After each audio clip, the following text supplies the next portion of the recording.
Live session اس plant ارتھ پہ صرف ایک بندہ چلا سکتا ہے. جی الحمدللہ.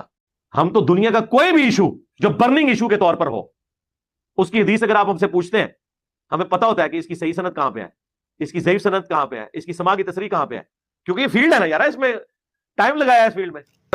غنیت الطالبین میں شیخ عبد القادر جیلانی نے 10 محرم الحرام لکھی ہے اور اسی کو راجع قرار دیا ہے. داعش کا مہینہ بھی فارغ ہو گیا اور تاریخ بھی فارغ ہوگی محرم میں. تو عبد القادر جیلانی کو اپنے نبی کی پیدائش کا نہ مہینہ پتہ لگا نہ تاریخ پتہ. ان لوگوں کا علم غیب تو یہاں سے فارغ کرے نا کہ ان کو تو پتہ ہی نہیں چلا.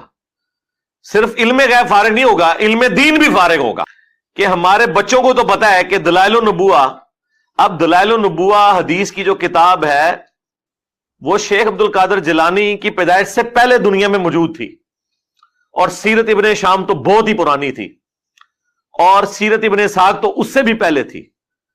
تو یہ تو کہتے ہیں وہ بہت بڑے عالم دین تھے, تو انہوں نے یہ حدیث کی کتابیں نہیں پڑھی ہوئی تھی. بسم اللہ الرحمن الرحیم. آپ نے مرزا کی گفتگو سنی کہ شیخ عبد القادر جیلانی رحمہ اللہ جاہل تھے, ان کو نہ سیرت کی کتابوں کا پتہ نہ حدیث کی کتابوں کا پتہ, ان کو حضور صلی اللہ علیہ وسلم کی ولادت کا کچھ پتہ نہیں, اور کتاب سے حوالہ پیش کر دیا مرزا صاحب نے, اور آپ کہیں گے کہ واقعی یہ بات تو درست ہے. لیکن مرزا نے یہاں کتنا بڑا دھوکہ دیا ہے وہ آپ دیکھ کے حیران ہو جائیں گے. یہاں پر شیخ عبد القادر جیلانی رحمہ اللہ نے عاشورہ سے متعلق بات کی ہے کہ عاشورہ کی وجہ تسمیہ, اس کو عاشورہ کیوں کہتے ہیں, اس میں 3 قول ہیں. آپ دیکھیں گے اس میں 3 قول ذکر کریں گے, آپ تفصیل سے پڑھیں, میں آپ کو خلاصہ بتاتا ہوں. پہلا قول یہ ہے کہ اس کو عاشورہ اس لیے کہتے ہیں کہ یہ محرم کی جو ہے وہ 10ویں تاریخ ہے, 10واں دن ہے, اس لیے اس کو عاشورہ کہتے ہیں, یعنی اس کا نام کیوں پڑ گیا عاشورہ. دوسرا قول یہ ذکر کیا کہ 10 بزرگیوں میں سے ایک بزرگی ہے, تو اس لیے اس دن کو عاشورہ کہتے ہیں. اور تیسری وجہ تسمیہ جو بعض حضرات کا قول ہے وہ یہ ہے کہ 10 انبیاء کرام کو 10 فضائل سے اس دن نوازا گیا, تو اس اعتبار سے اس کو عاشورہ کہتے ہیں.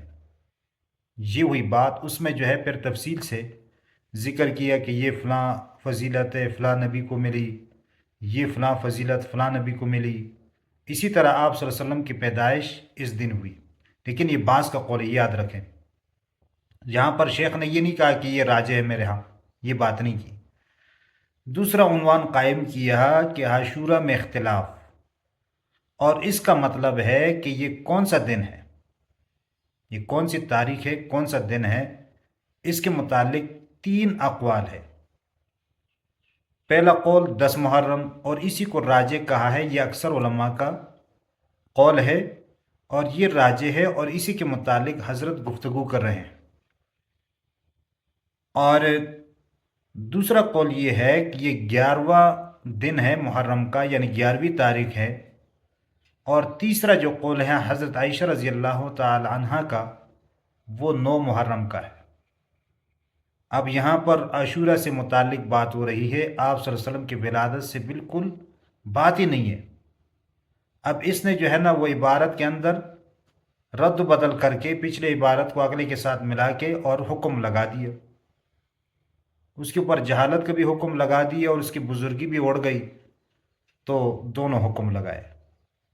جبکہ یہاں مرزا نے ڈنڈی ماری ہے, یا تو یہ ہے کہ جاہل ہے, اردو کی کتابوں کو سمجھتا ہی نہیں ہے, اور یا تو یہ جان بوجھ کر اس طرح حرکت کرتا ہے. بس اللہ تعالیٰ سے دعا ہے کہ اللہ تعالیٰ ہم سب کو دین اسلام سمجھنے اور اس پر عمل کرنے کی توفیق عطا فرمائے. آمین ثم آمین یا رب العالمین.